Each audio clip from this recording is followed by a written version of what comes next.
Hello, hello. So we are on to the JET interview. So you rocked out on that application. You just annihilated the statement of purpose, stating all of your awesomeness, and now you heard word that you got the interview. Congratulations. So my recommendations and what I did. First, some background. There's a lot of information, of course, on links. I've said it in previous videos. I'll always post a link below of anything that I looked at. The two ways that interviews are most commonly described as in terms of experience is either a war tribunal, which is where they're really grilling you, like about Japanese history.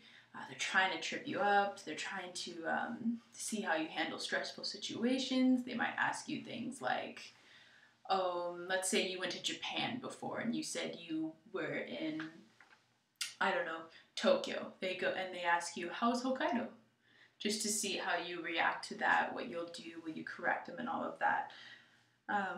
The other one that they say is the nice conversation. So essentially, you're just talking to the interviewers like you're having a conversation. They're interested in what you have to say. Not that the other people aren't interested, they're just a little bit more intense.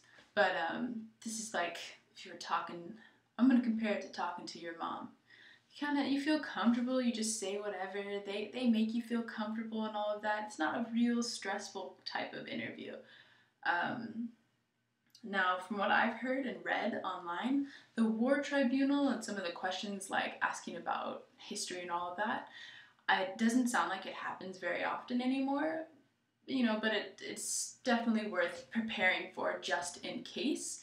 You never know, and you are going to another country, so you should know some like basic things like four islands of Japan, who the current prime minister is, just little things. You don't have to look up the entire history of Japan. And when in doubt, if you don't know it, just say that's something that I don't know about, but I am interested in learning about it. Learn how to. You should always shape your negative or no answers into a positive every single time. There's no is just a straight no. It's always, well, I didn't do this, or I didn't do this, but, and then relate it back to something that they would like to hear. You're kind of playing a prediction game when you're doing an interview. Other thing, clothing. When I thought about clothing, first thing, suit. And I did a skirt suit. Now, ladies, you can do skirt suit or a pantsuit. I did a skirt suit because I knew in Japan skirt suits are what's most popular, and I wanted to show them that I was recognizing that within Japanese culture, that's what the typical norm is. So I went and got a skirt suit, trying to earn some extra points. Don't know if it earned me extra points, but that's what I went for. But definitely go in a suit. You want to be professional. Showing that you show up in a suit shows that you're professional and serious about the job. So please, I recommend wearing a suit. I don't even care if you see someone not wearing a suit, wear a suit. And also, ladies, don't wear a form-fitting suit. America tends to be the sexy, be tight thing, show off those curves. It's not the same. You gotta recognize the difference in cultures and how interviews go. Wear something a little bit more conservative, something that's not too tight to the body, a little bit looser. You can still have something that, outlines your shape, but not outlines your shape. You know what I mean? And guys, I don't know, I don't wear suits. Don't get a suit that outlines your shape. I don't know. Just wear a suit. A nice one.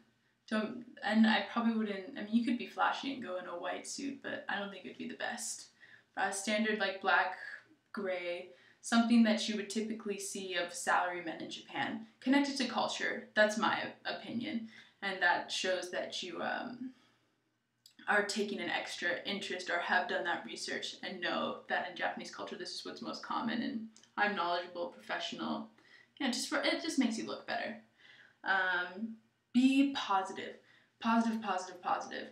You're going to another foreign country, and one of the things they're going to be stressed about is your ability to overcome some of the difficulties of living in a foreign country, being far away.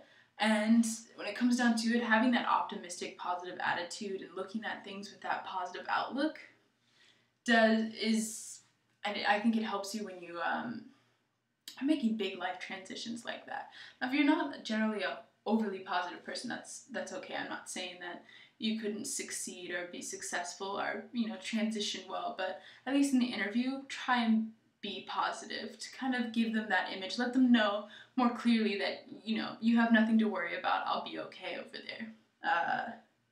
Show that you're flexible. Biggest thing in JET, you could get any placement anywhere realistically. You came up with 3 like things that you're hoping you get, but you could very well end up in the farthest place away from where you thought you were going to be. So when you're talking, if they ask you like about placements and stuff, don't just say these are the places I want to go. Say something extra like afterwards, talking about how, you know, you're open to going to other places. Try and give them that flexible feel.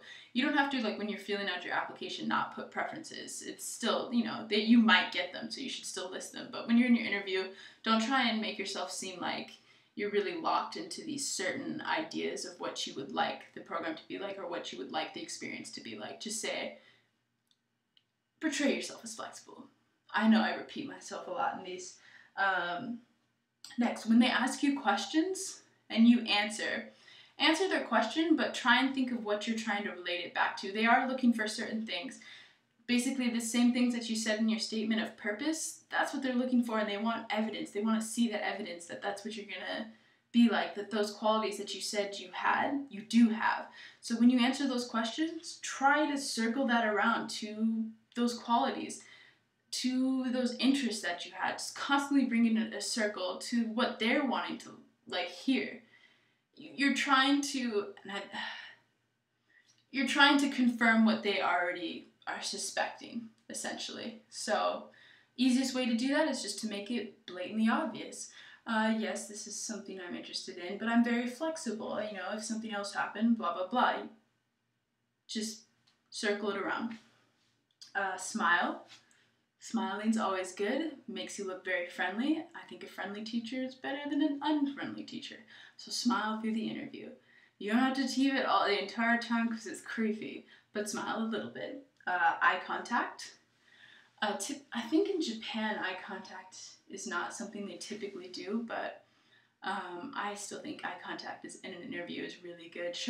And when you're there, don't just look at one person. There's going to be 3 people in front of you. Don't just look at the one person. Make sure to spread your view out. Look at everybody. Like even if you're talking to someone, kind of glance over so you're including them in the conversation.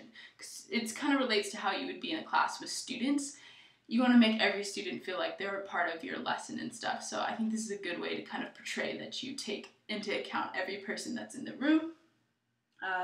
Your teaching lesson. So sometimes I heard sometimes they do a teaching lesson, sometimes they don't. I had to do a teaching lesson. Again, that's another thing we're not supposed to disclose, but my recommendation is there's not very much preparing you can do because you don't know what you're going to get or what they're going to ask you to teach. But when in doubt, draw a picture, because visual aid is one of the basic forms of teaching and our basic tools for teaching. Seeing an apple and saying in English apple, and people make that connection. Oh, that's an apple in their native tongue, and then go to the next level. Oh, so apple must be apple in English. You get what I'm saying. I hope. If not, I'm sorry. Just imagine an example in this area. Yes. Next, last but not least, relax. Don't seem too stressed out. Be yourself. I know I listed all these things and you're like, oh my god, how am I going to get all that in there? Do a few mock interviews, but don't do too many. You want to seem like natural. You don't want to seem overly prepared. You want to be yourself. They already are interested in you. They already took that interest from your statement of purpose. Just confirm those interests. Confirm that you are that candidate that they're looking for. And be calm. Breathe. Be friendly. Talk to them like you're your friend. Or they're your friend. And you'll do great. But that's my main recommendations for the interview. 9 minutes and 41 seconds before I go. I got a flip cam, everybody, so I am going to be vlogging. Hey! So look out for those vlog videos. I'm going to do basically from the beginning, even before I go to Japan, all the prep work. and try and do the orientation and all of that. It's going to be awesome. So, hey, hope this helps. Bye.